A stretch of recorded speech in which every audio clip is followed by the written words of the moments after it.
ئێمە لە ڕەشن و سێم گریانە تێناگەین تاقیکردنەوەی چی بۆ باخچەکانی ئومێد ئەنجام بدەین. ئەو دەمێک شاعیر بوو بە باڵای یار و بە باڵای خودی شەعر و بە باڵای نیشتمان و بە باڵای ئازادیدا دەیچڕی و دەمێک سەرخەوی خەڵوەتی سبەینەیەکی جوان لە ئامێزی دڵدار و یار و نیشتمان دەیبردەوە بۆ خۆی. دەمێکیش وەرزشکار بوو وەک نەفرەت لە نادادی وەک شەق لە بکوژانی ئازادی شەقی لە تۆپەکەی بەردەمی هەڵدەدا و وەک سەری جەلادان تووڕی دەدا. دەمێک شانۆی دەکرد و نواندنی بۆ ئەو واقعەتاڵەی ئەم ڕۆی ژیانی ئەوی گەنج و ئێمەش دەکرد و دەیویست بڵێت ئەمە ڕاستی نییە وەلێ هەر بەڕاستی ئەوەی دەینوان ژیانی دوێنەی ئەو ئەم ڕۆی ئێمە و سبەینەی نەوەکانمان بوو.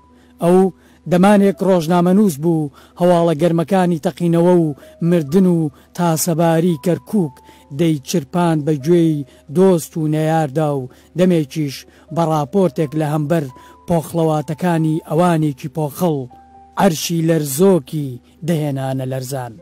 سۆران شانۆکار و شاعیر و ڕۆژنامەنووس و پەیامنێرێکی بەسەلیقە و قەڵەمەڵگرێکی سەنگین و بوێر و چالاک بوو.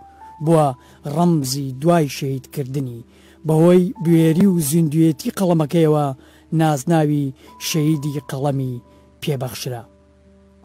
من ئەو دەم بۆ مەرجی وەها وەسفم کرد و وتم هێندەی تەمەنمان بارتەقای مەودای دووریت لێمانەوە تا عومرمان پڕ دەبێت لە یاخی بوون و سەرەڵگرتن تا ڕۆحی تۆش پڕ دەبێت لە شەهید بوون تا بارتەقای تاقەتی مەرجی خۆت تا تو لە ڕێی ئەم چاوەڕوانیەمان بۆت تا دووریمان لە ئەو منبعی ئەسرارەی تۆوە تا ژیان زمانی لە گۆ دەکەوێت تا گەڕانەوەی هەمیشەیت بۆ ئەزەل هەر ڕژان لە مەرگ و تیرۆر و بێدەنگی ئاغاکان. بیرتە هەموو جارێک دەدوت هاوڕێکم بەس ئەم جارەیان جگەرەکەت دامە گیرسێنە دەدوت لێم گەڕێ لە جێی ئەم جگەرە نەفرەتیە من کوانووی دڵی خۆم بۆ عیشکی مەرگدا گیرساندووە. هاوڕێم منیش چەندەم پێ دەوت بە سەیدی بەم بیرەتەوە هێندە بۆ سەفەر مەچۆ وەلێ بیرمە تۆ هەر دەدوت من دەچم بەڵام چیدی تااقەتم لەم جەنگەڵستانە نەما کە من دەچم بە سەیدی تۆش بەو جگەرە نەفرەتیەتەوە بۆ سەقەر مەچۆ. سۆران محەممەد عەزیز مەحێدین ناسراو بە سۆرانی مامەحەمە لە ساڵی 1986 لە گەڕەکی شۆرجەی شاری کەرکووک لەدایک بووە. لە ساڵی 2003 دەستی بەکاری ڕۆژنامەگەری کردووە و ئەندامی دەستەی نووسەرانی گۆڤاری لڤین و لێپرسراوی نووسنگەی کەرکووکی ڕۆژنامەی کوردستان راپۆرت بوو. ماوەی چەند ساڵێک لەو گۆڤار و ڕۆژنامەیەدا کاری کردووە و بەردەوام راپۆرت و بە دوواداچوونەکانی بڵاو کردوتەوە. سۆران بنەماڵەکەی خەڵکی گوندی مۆردانەی ناوچەی جەباری سەر بە قادرکەرەمە. خێزانەکەی لە ساڵی 1984 بەهۆی ڕاوەدوونانیان لەلایەن ڕژێمی بەعسەوە لە گوندی مۆردانەوە ڕۆیان کردوتە شاری کەرکووک. سۆران دەڵێت ئێمە دوو بنەبووین ماڵێکمان لە شار بووە و ماڵێکیشمان لە گوندی مۆردانە. من لە ماڵێکی تەنگەبەر و ڕووخا و بێتامی گەڕەکێک بە ناوی لەتیف ئاوا لە گەڕەکی شۆرجەی شاری کەرکووک لەدایک بووم. خانۆکەمان زۆر کۆن و بچووک داهاتە پێشچاو. بەهۆی بچووکی ئەو شوێنە و بەرزی دیوارەکانیەوە هەمیشە لەو ماڵەدا هەستم بە تارمایی یەک دەکرد. سۆران لە کۆڕەوە گەورەکەی ساڵی 1992دا خێزانەکەیان ئاوارەی شاری سلێمانی دەبێت لەگەڵ چەندین خێزانی تری کەرکووکی لە نێو سەربازگەی حامیە نیشتەجێ دەبن. سۆران لە سلێمانی دەچێتە بەر خوێندن و قۆناغی سەرەتایی لە خوێندنگەی حەمدی تێکەڵ تەواو دەکات و لە قۆناغی ناوەندیش لە هەر سێ خوێندنگەی وەتەن و شۆڕش و بەکرێجۆی کوڕان خوێندوێتی. دوای ڕوخانی دەسەڵاتی بەعەز بە خێزانەوە دەگەڕێنەوە شاری کەرکووک و لە ناوەندی سەرکارێز درێژە بە خوێندن دەدات. هەر لە شاری کەرکووک دەچێتە پەیمانگای هونەرە جوانەکان بەشی بیستن و بینین تا ئەو ساتەی شەهید بوو خوێندکاری پەیمانگەکە بوو. شەهید سۆران هاوشانی خوێندن هەر لە منداڵیەوە سەرقاڵی کار و کەسابەت بووە. سەرەتا بە دەستگێڕی و دواتر لە سلێمانی و کەرکووک بۆ پەیداکردنی بژێوی ژیانی هاوکاری باوکو براکانی کردووە. ئەزمموی نووسین لای سۆرانی مامە محەممەد دەگەڕێتەوە بە ساڵی 1999 بەڵام 4 ساڵ دواتر نووسینەکانی بڵاو دەکاتەوە. یەکەمین کاری لە بواری ڕۆژنامەگەریدا لە ڕۆژنامەی کوردستانی نوێ بوو لە ساڵی 2023 بە ناوی تەنیا جەباری بابەتەکانی بڵاو دەکردەوە. هەر لەو ساڵەدا باوکی کۆچی دوایی دەکات و لە گۆڕستانی شێخ سەعید لە چەمچەماڵ بە خاک دەستپێر کاتێک دەبینێت گۆڕستانەکە هیچ پەرژینێکی نییە و ئاژەڵان بەنێو گۆڕەکاندا دەسوڕێنەوە. یەکەمین وتاری دەنووسێت بە ناونیشانی پەرژینکردنی گۆڕستانی شێخ سەعیدی خێرخوازان. دوای گەڕانەوەیان بۆ کەرکووک بە خۆبەخش وەکو پەیامنێر کار بۆ ڕۆژنامەی کەرکووکی ئەمڕۆ دەکات. لە کەناڵی عراقی کەرکووکیش وەک پەیامنێر کاری کردووە. لە هەمان کاتدا پەیامنێری کەرکووکی هەفتەنامەی کوردش گڵۆپ بووە کە لە شاری هەولێر بە زمانی ئینگلیزی بڵاو دەکرایەوە. لە ڕۆژی 1 ساڵی 2006 سۆران لەگەڵ سەرەتای دەرچوونی ڕۆژنامەی کوردستان راپۆرت دەبێت بە پەیامنێری ئەو ڕۆژنامەیە لە کەرکووک، دواتر دەبێتە لێپرسراوی نووسینگەی کەرکووکی ڕۆژنامەکە. لە ژمارە 11 تاکو ژمارە 21 لە ڕۆژنامەی چەمچەماڵ ستونێک یا بۆ بە ناونیشانی نیشتمانی بێئارایش. هەروەها لێپرسراوی ڕاگەاندنی ناوەندی چاک بووە لە کەرکووک. ئەندامی دەستەی نووسەرانی ڕۆژنامەی نوگرە سەلمانیش بووە. هەر لە ساڵی 2006دا لەگەڵ گۆڤاری لڤین کار دەکات و لە هەمان ساڵدا یەکەمین دیداری ڕۆژنامەوانی بۆ گۆڤارەکە ئەنجام دەدات. دواتر دەبێت بە لێپرسراوی نووسینگەی کەرکووکی گۆڤارەکە و تا ساتی شەیدبوونیشی بەردەوام دەبێت لەگەڵیدا. سۆران لە ڕۆژنامەکانی ڕۆژنامە، ئاسۆ، هەواڵ، چەمچەماڵ، کەرکووکی ئەمڕۆ، کوردستان راپۆرت و گۆڤارەکانی بانەڕۆژ و لڤین و سایتەکانی ماڵێک لە ئاسمان، دەنگەکان، کوردستان پۆست، ئارامی نووسینەکانی بڵاو کردوونەتەوە.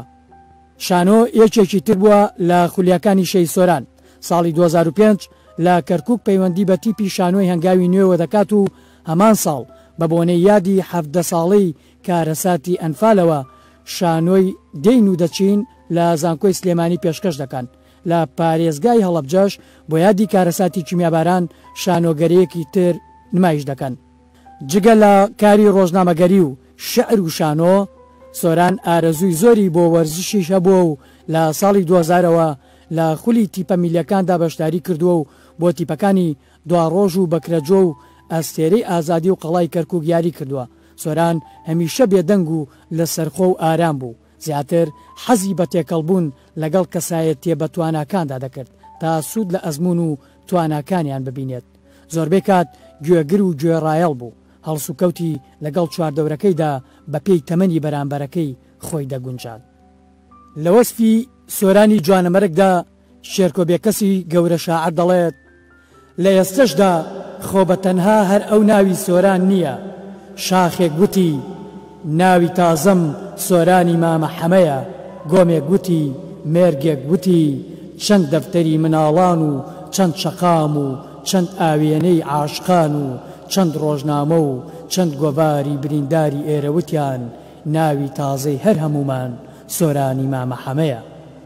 سۆران بووە ئەو ڕەمزەی ئەمێستا ساڵانە خولی تۆپی پێی بەناوەوە دەکرێتەوە و ساڵانە خەڵاتی شەیدی قەڵەم سۆرانی مامە حەمەد دەدرێتە ئازادی خوازان و تیپی تۆپی پێی بەناوەوەیە و ساڵانە لە ڕۆژی شەیدبوونەکەیدا لە تەواوی کوردستان و گیان یاد دەکرێتەوە و بۆتە سمبولی ئازادی ڕادەربڕین و پێشەنگی شەیدانی ئەو ئازادیە و قەڵەم و گوێری و ڕاستگۆیی لە کوردستان و گیان و ڕووداوی شەیدکردنیشی کاردانەوەی گەورەی لەسەر ئاستی ناوخۆ و دەرەوە بە دوای خۆی داهێنا و ڕێکراوە گیانەکانی تایبەت بە مافی ڕۆژنامەنووسان و مافی مرۆڤی لە تەواوی دنیا هێنایە دەنگ.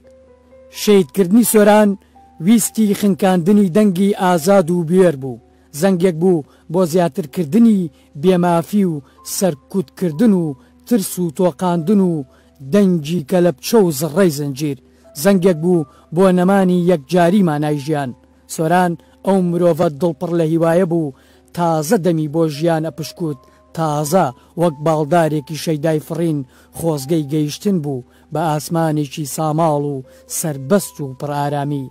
سەرەتای بوو بەڵام زۆری لەباردا بوو، زۆر گەورە بوو، هەر بۆیە دێوەزمەکان زارەترەک بوون و لێی تۆقی بوون و هەترەشیان لێچوو بوو.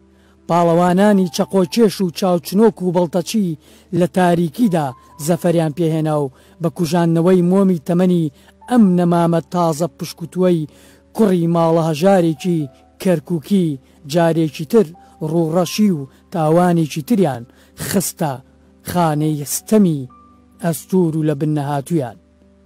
شەیدکردنی سۆران شەیدکردنی تەنها مرۆڤێک و کۆستکەوتنی تەنها خێزانێکی کەرکووکی نەبوو، بەڵکو ویستی بڕینی هەناسەی ئازادی بوو لاموان بۆ خەفەکردن و کپکردنەوە و خنکاندنی تەواوی ئەو دەنگانەی کە دەڵێن نا. ئەو لەبری هەمووان دەیوت نان و کار و ئاو و کارەبا و ئازادیمان دەوێ، دەویست کوردستان نەبێتە دۆزەخی ڕاستەقینەی کوشتن و بڕین و ستاندنی ژنان و منداڵان، هەروەها منداڵان کاری قورسیان پێ نەکرێت بێبەش نەبن لە مافی یاری و بچووکترین کێشەکانی ژیان.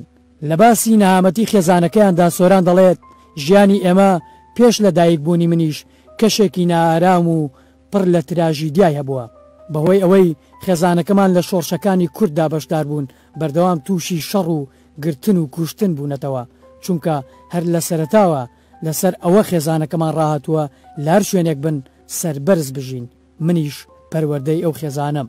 لە بەرەنجامی ئەو نەهامەتیانەی پێیدا تێپەڕیوە و دۆخی خێزانەکەیان سۆران دەڵێت لە نێو کۆمەڵێکدام کە کۆمەڵێکی خەمۆکە، لە نێو بنەماڵەیەکدا دروست بووم، لە ناو ئازاردا گەورە بووم، ئەوانەی دەینووسم و ئەوانەشی دەیخوێنمەوە، دەچمە هەر شوێنێکیش هەر ئازار و خەمە. کاتژمێر 9 شەوی 21 تەمووزی ساڵی 2008 سۆران لە بەردەم ماڵی خۆیاندا لە گەڕەکی ڕەشید ئاوای شاری کەرکووک لەلایەن چەند چەکدارێکی قین لە دڵەوە تیرۆر کرا و خەڵتانی خوێن بوو. دوا ماڵ و مەواشی چەمچەماڵ بوو، هەر لەوێش بە خاک سپێردرا.